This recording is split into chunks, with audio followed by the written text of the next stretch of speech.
Okay, we'll open up for questions for Walker Buehler. Alana? Walker, what types of challenges does this Tampa Bay Rays lineup present that perhaps you did not see with the Braves or with the Padres? I think probably more their approach than anything. Obviously, they're going to kind of move guys around and, more of a manufacturing team as opposed to a pure slugging team, I guess, like Atlanta may be. So I think the other thing is you never really know exactly what lineup you're going to get. It's not a consistent every single day, 6, 7, 8 guys that play every day. So just kind of trying to figure out what you think they may do against you and work off of that. When a team changes its approach based on its lineup and the complexity or the complexion of theirs, do you as a pitcher change yours, or do you just stick within your own strengths? No, I mean, you're obviously going to, do your diligence on certain hitters and all that kind of thing. But at the end of the day, you've got to kind of do what you're good at. And I think we've found a good mix of that. So, it's about keeping guys off base and that's about it.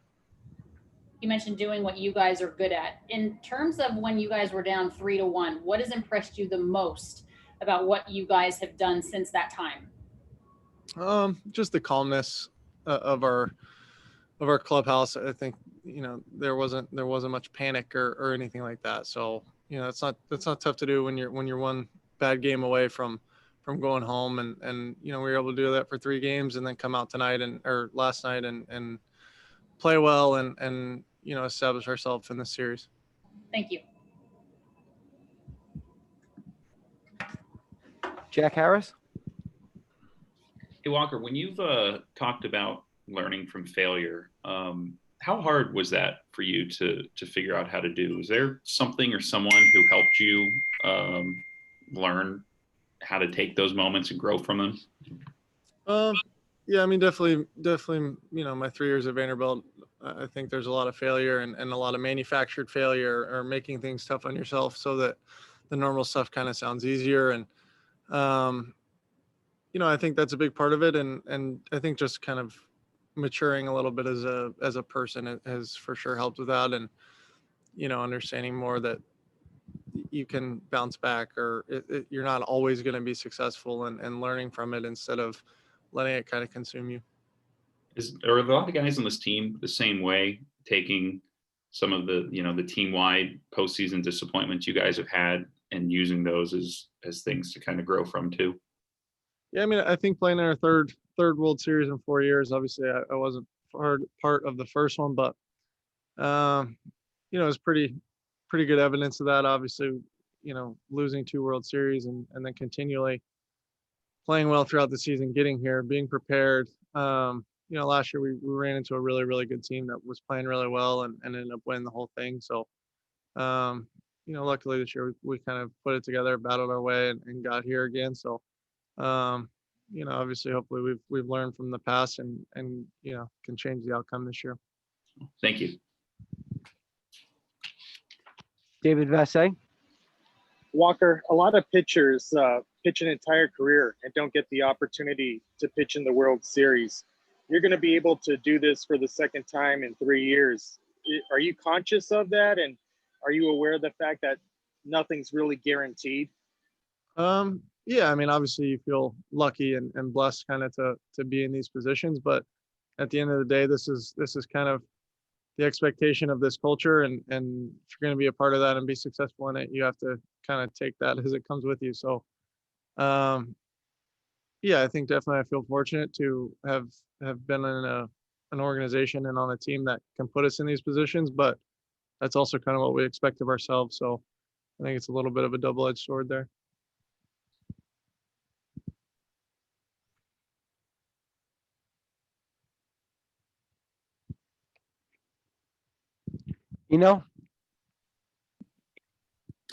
Hey, Walker. It looked like the cutter went away for a little bit, replaced by more curves or some walks. Was that game plan, or was it all just the blister and you're feeling good now and ready to go on that front? Yeah, I think it was probably more the blister than anything. There's certain grips and things that they can put some pressure on it different ways. And also just, I think kind of the lack of having, fastball command can lead, lead to some differences in the way that you approach guys or approach different counts. So, threw a few more cutters in the last couple games, so feeling better that way. Alden Gonzalez. Hey, Walker, just wanted to follow up on something you mentioned earlier. How is it that you went about manufacturing failure when you were at Vanderbilt?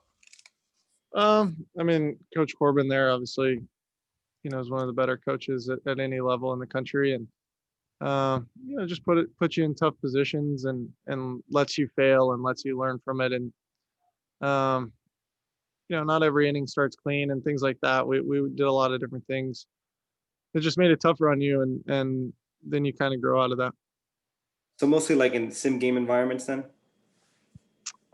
Yeah. And, I think there's a lot that kind of goes into it, a lot of stuff that we did there that just teaches you how to kind of try and navigate some of that stuff. Got it. Thanks, man.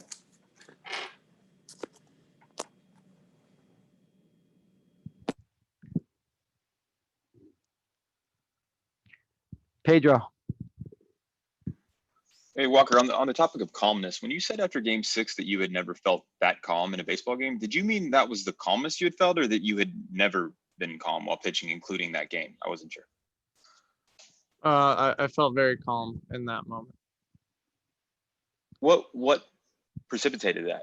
In past, like you said, when you've been manufacturing failure, you have not been calmness has not been your thing. What changed? I guess what like when you look back on it, why did that happen? I had bases loaded with not many guys out against the Atlanta Braves in the playoffs before. I don't know. I think there's a confidence element to it, and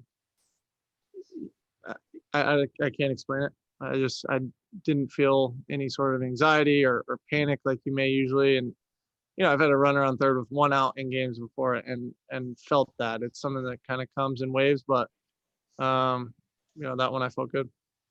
Okay, thanks. Scott Miller. Hey, Walker, I know we're just one game deep into this World Series, but compared to the 2018 when you were there, in the midst of the pandemic, you guys played all year with no fans. Finally, there are some fans here, but it's not like 50,000 in Dodger Stadium or at Fenway Park. I'm just wondering, what does this feel like a World Series so far to you? And overall, generally, what does it feel like? However you go. It feels like a World Series. Yeah. At the end of the day, somebody's going to win 4 of these 7 games and hold up a trophy that says they're the best team in the world. And I don't think anyone in the seats, not in the seats, I don't think that changes that.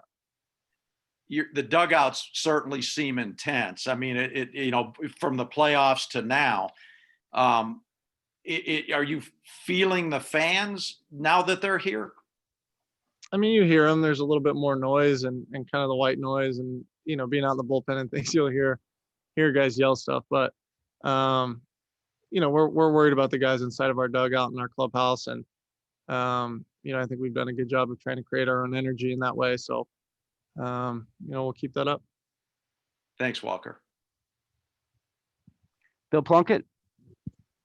Yeah, Walker, put yourself in the Rays' shoes. How difficult is this Dodgers lineup to pitch to, particularly with the plate discipline that seems to be a universal trait? Yeah, it's a tough lineup.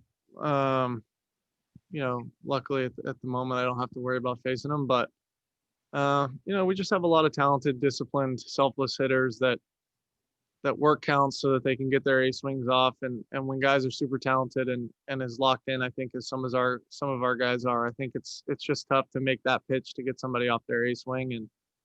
And we did a good job last night of scoring without getting a lot of hits. It's just a kind of a trait of ours. I think it allows us to be a little bit more consistent and kind of avoid these big lulls. So, it's a hats off to them and all the coaching and all the players as well. Thank you. Okay, we'll take one more from Evan Grant. Hey, Walker, I wanted to play a little bit off of what Pedro asked you before. You touched a little bit about some of the situations at Vanderbilt that helped you. Beyond recruiting really good players and what you described, what is it about that Vandy program that really seems to portend success for big league pitchers? I think a lot of it mirrors our organization here, and that you get good players in here and you develop them well. Try and develop them as humans as well as players, and kind of create a culture inside of a clubhouse. I think those are kind of the pillars of successful teams. And I just think you have a high floor that way. You get good players to start, and if they buy in a little bit, they're going to be even better. If they buy in a lot, you're going to be great. So, I think that's what we've done here, and certainly what we did when I was there. Thanks, Walker, sir. thank you. Thanks.